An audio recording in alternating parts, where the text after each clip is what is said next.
Hey, ils étaient riches, ils pouvaient s'acheter tout ce qu'ils voulaient. Et un jour, ils ont fait la connerie de leur vie. Dans cette vidéo, nous allons voir ensemble 5 millionnaires qui ont perdu leur fortune. C'est parti. En 5e position, nous avons MC Hammer. C'était un célèbre rappeur des années 90. Il était reconnaissable par son fameux pantalon parachute. Après la sortie de son 2e album, il vend plus de 10 millions d'exemplaires et ça le rend extrêmement populaire mais aussi très riche. On estimait sa fortune à plus de 30 millions de dollars. Mais très vite, il craque et commence par acheter un manoir à 12 millions de dollars, avec plus de 200 employés qui lui coûtent chaque mois plus de 500 000 dollars. Mais aussi plusieurs Lamborghini et même un hélicoptère. Ajoutez à ça des problèmes judiciaires et en moins de 5 ans, il s'est retrouvé endetté de plus de 13 millions de dollars. En 4e position, Pascal Brun. Il gagne en 2004 la somme de 26 millions d'euros au loto. Ce petit boucher sans histoire revend tout de suite son commerce et change de vie du jour au lendemain. Et là, il part complètement en sucette. Il est arrêté plusieurs fois pour conduite en état d'ivresse, il écope de 6 mois de prison, se fait saisir plusieurs Ferrari et essaye même de sudoyer des policiers. Après ça, il essaye de se lancer dans l'immobilier. Il achète un immeuble pour louer des appartements et là, les locataires lui annoncent qu'ils ne vont pas payer, estimant qu'il est assez riche comme ça. Ajoutez à tout ça quelques vols dont il est victime, aujourd'hui il a dû perdre une bonne partie de son patrimoine.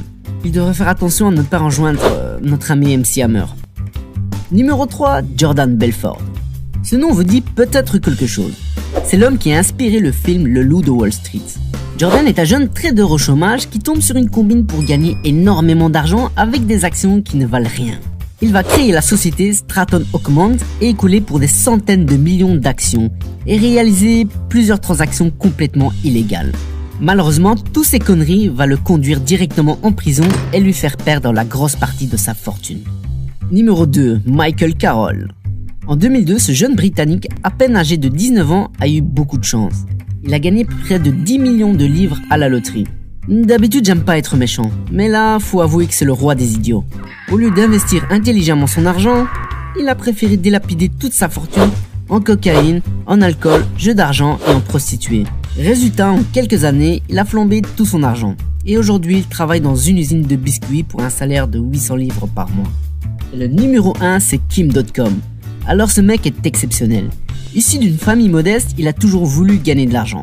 Dans sa jeunesse, il fait fortune dans l'informatique, mais avec des activités plus ou moins légales. D'ailleurs, ça va même lui coûter un petit séjour en prison.